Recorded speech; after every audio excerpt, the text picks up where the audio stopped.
A day in my life as a high school student. Dito nga po ay papunta na po ako ng room ko. At nung nasa room na nga po ako ay nilagyan na po pala nila ng design ang board po namin. Tapos ito naman po ang ginagawa ng mga kaklase ko. Shout out sa inyo guys! Pagtapos nga po ng second subject po namin ay niyaya po ako ni Olvis na sumayaw ng Maybe This Time. Pero hindi ko po kabisado. Sa recess nga po, ang baon ko po ay sushi. Yung isa nga po ay may kimchi po, tapos yung isa naman po wala. Flakes and oil lang po. Yan nga po, binigyan ko po yung mga kaibigan ko, mga kaklase ko po. Kasi sharing is caring naman po, di ba? Makikita nyo nga po sa part po na ito ay kinuha ko po yung cellphone. Nagsisend po kasi ako ng list ng mga absent sa GC.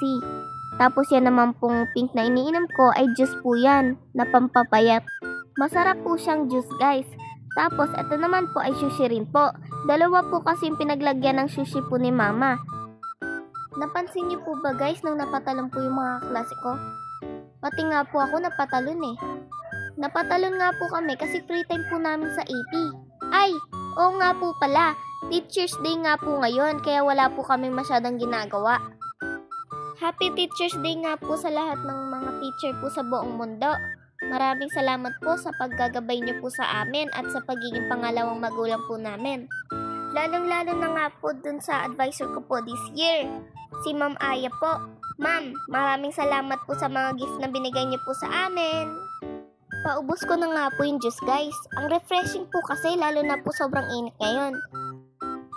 Dapat nga po ay magpapatirintas din po ako ng tulad po dun po kay Janine. Yun po yung katabi po na nagsusuklay sa akin. Tapos yung nagsusuklay naman po sa akin ay ang pangalan ay Reyna. Apelido niya nga po pala yun. Kaya lang po, ang sabi po sa akin ni Janine at Olvis na kapag nireban ka nga po, tapos nagpatirintas ka po, ay babalik po ang iyong kulot. Kaya pinaiba ko nga po ang tali po ng aking buhok ng tulad po kay Elsa. Ito naman po yung video kung saan po ang aking mga klase ay nagbibigay na po ng mga rosas at mga gift po nila kay ma'am. Tapos dito naman po sa part na ito ay naglilinis na po ang mga kaklase ko pong cleaners kasi maglalaro po kami.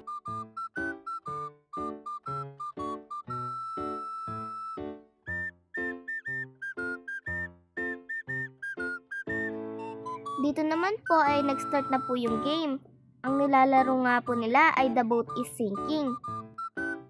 Naglaro nga din po kami ng ibang games tulad po ng Stop Dance. Yan nga po yung lalaroin po namin dyan sa part na yan.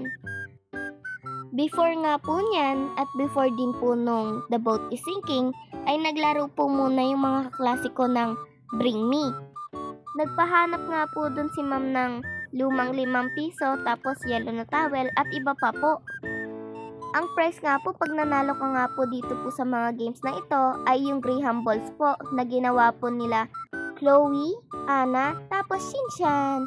Shoutout sa inyo guys! Nanalo nga po ako dun po sa Stop Dance kaya nakatikim po ako ng Graham Balls po nila. Dito naman po ay sumayaw po ng budots ang mga kaklase ko na sila Jasmine, Chloe at Roan.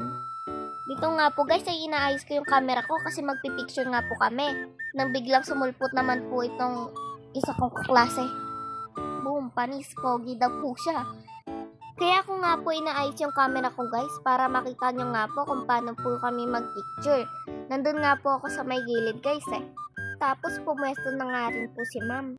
Ang unang post nga po namin ay nakaturo po kami kay ma'am. Happy Teacher's Day, Ma'am Aya!